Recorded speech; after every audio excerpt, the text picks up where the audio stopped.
yang bisa saya lakukan adalah ketika saya harus bersuara, saya menggunakan konsep satir atau parodi. Audio Jungle.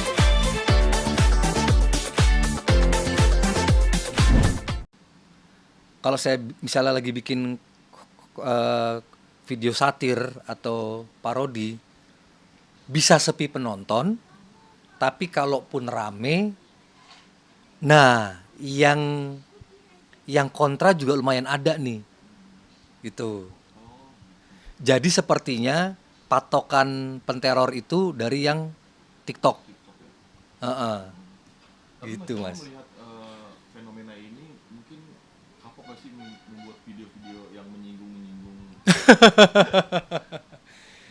Gimana ya mas?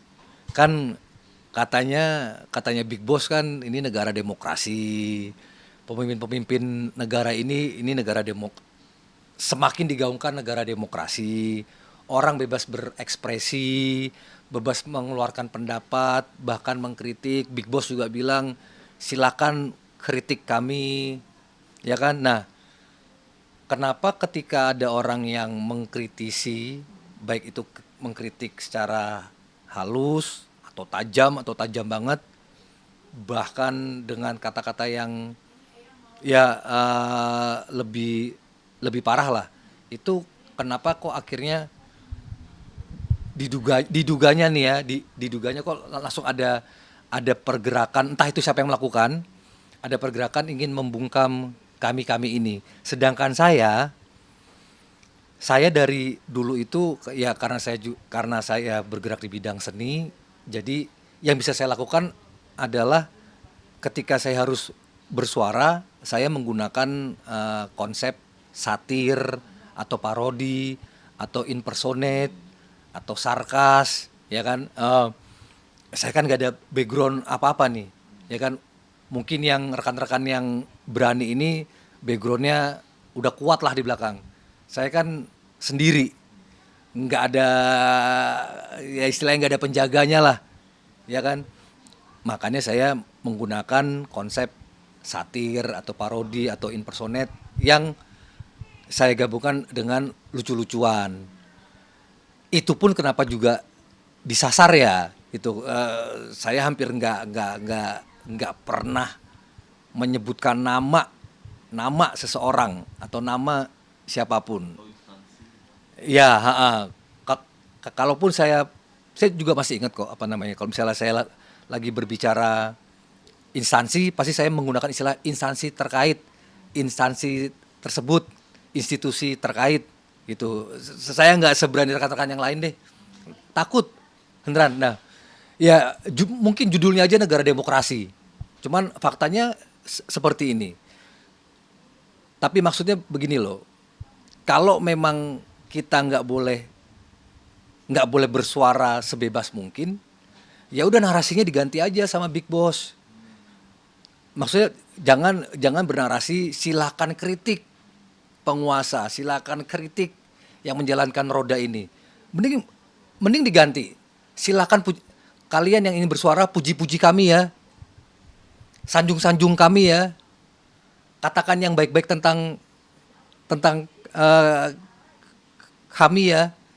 Jangan diganti aja udah, jadi masyarakat biar tahu. Jangan menyuruh kritik giliran ada rekan-rekan kami ini bersuara terus ya diduga ada tekanan, ada penteroran, meskipun kita semua masih sulit menyimpulkan siapa yang melakukan. Itu kan. Diganti aja Big Boss. Mulai sekarang bilang ke masyarakat, ayo puji-puji kami, ayo angkat-angkat kami, ayo sanjung-sanjung kami. Gitu. Jadi biar jelas. Iya dong. Iya kan? Nah ini kalau bicara soal teror nih kan rekan kita juga belum lama kemarin di JB Iya Bang Doni. melaporkan ke kepolisian gini terkait teror yang dialaminya. Itu udah lah ya. Ya. Juga Ya. rumahnya kediamannya Molotov. Molotov. Setelah yang bangkai-bangkai itu.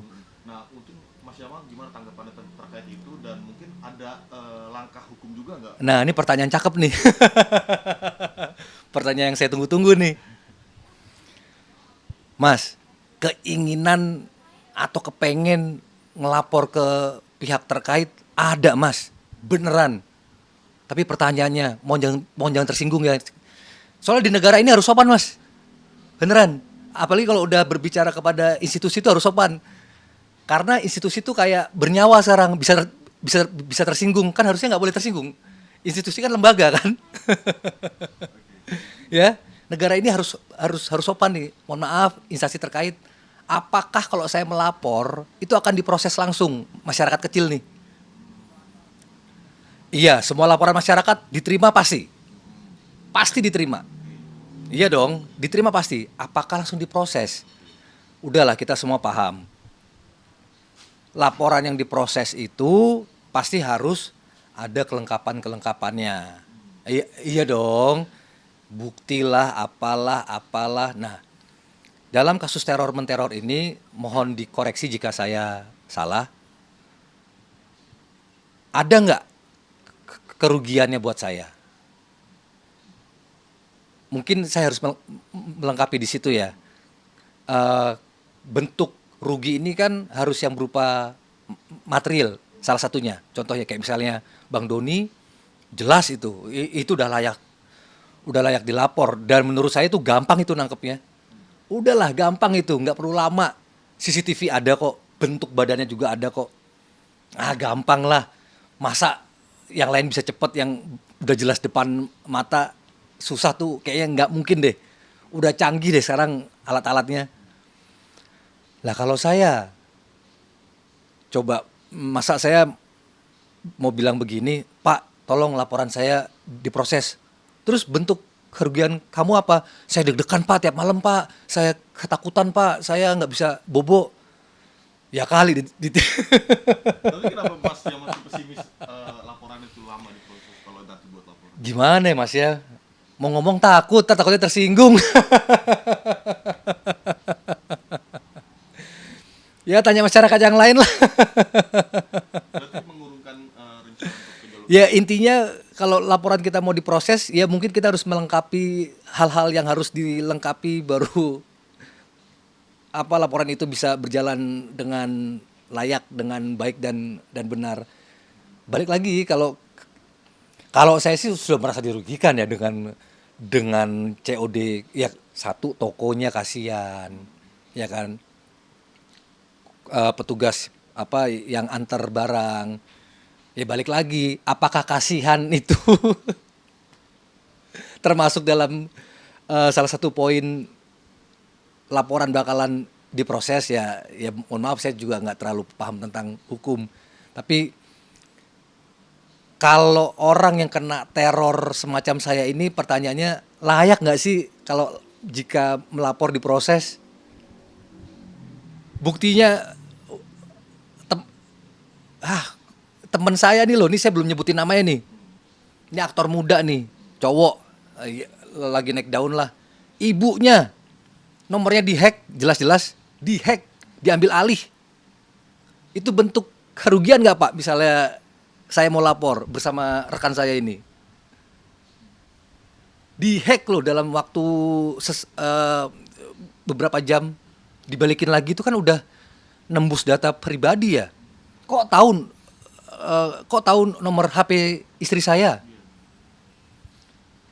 Kalau misalnya tahu nomor HP saya masih bisa dikira-kira lah. Misalnya Mas Abi tahu saya tapi nggak tahu nomor HP saya, cuman Mas Abi bisa nanya ke rekan-rekan yang lain, mungkin bisa dapat.